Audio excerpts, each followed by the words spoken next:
is a thought that I've had, since I was a kid. It all came to a head in March of last year when Jabari and Majors got into a fight, much of it captured on surveillance video and used as evidence in the trial. Jabari testified that it all began when Majors received a text from another woman. He says it read, "Oh, how I wish to be kissing you." So let's go back to March 25th for a moment. You and then girlfriend Grace Jabari are in the backseat of a chauffeured car. She sees a text from another woman. Things seem to spiral from there. Yeah. What happened next? Yeah, the text from another woman.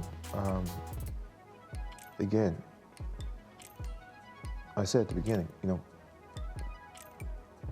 I did that.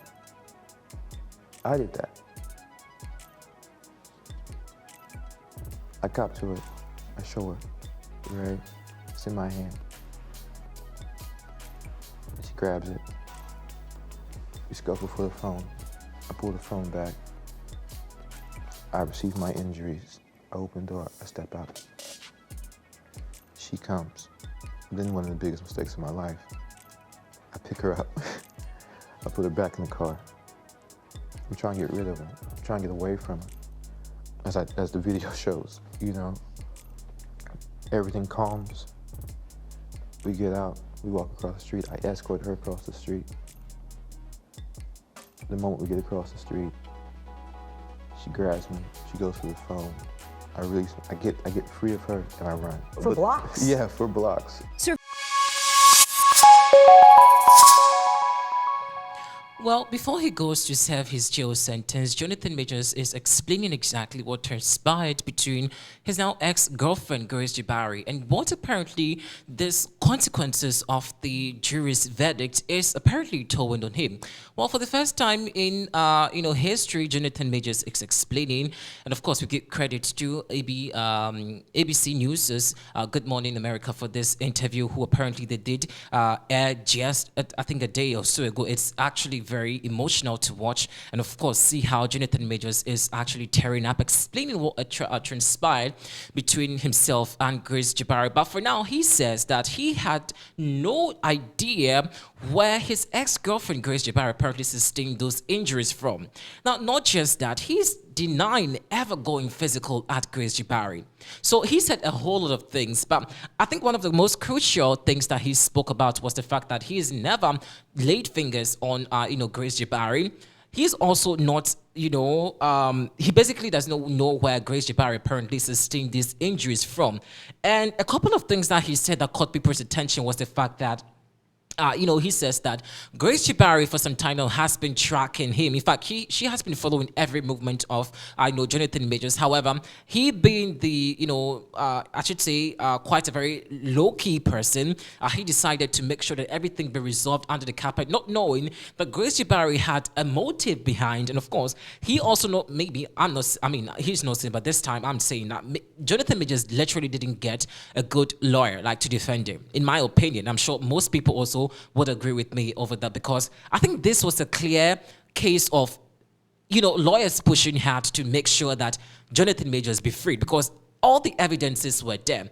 Now, Jonathan Majors' lawyers are led by lawyer Chaudhry, came out to say that based on the evidence that they apparently have, Jonathan Majors will be laid free. In fact, he will not even go serve any jail sentence. And of course, what the ex-girlfriend or the ex-wife Grace Jabari was saying were nothing but falsehood. So what happened? Because if the evidence is, and judging by the visuals that have been circulating on social media, which sees the serious altercation between Jonathan Majors and Grace Jabari, when they apparently were just having some heated moment, and of course running all the way through the road, you could see them.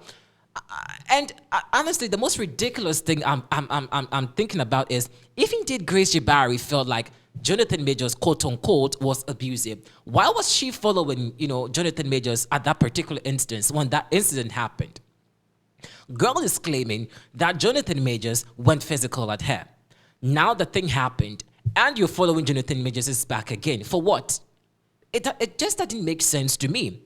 And I think that the lawyers actually did a very bad, thing to Jonathan Majors. This I don't know, but I wish I were a lawyer. To in this instance, I just wish I were a lawyer. But I'm sure most of you have seen the video. We'll get you the video very shortly. But generally, the internet has been awash with so much reactions.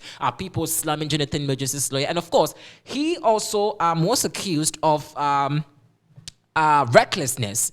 And so, according to the jury's, verdict, his recklessness apparently caused Grace Jabari's injuries. So the injuries or the bruises you saw on Grace Jabari's, body is as kind can't see, Jonathan Majors, and I feel this is ridiculous. I mean, it's out of court, so we can talk about it, okay? Unless, of course, I'm not supposed to talk about it, like the jury is actually.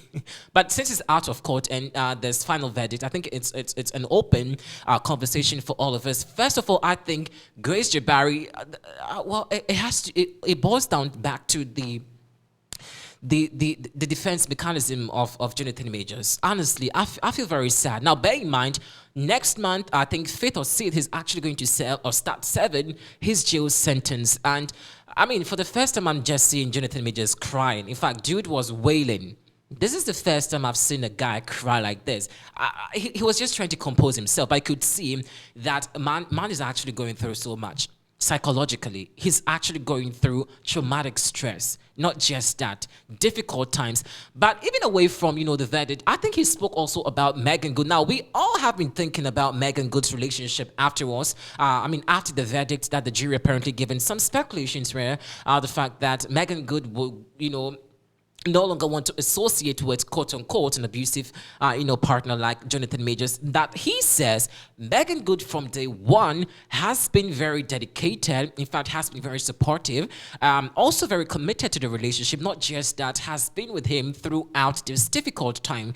But I feel like Jonathan Majors is too early to start talking about love. Like, come on, like.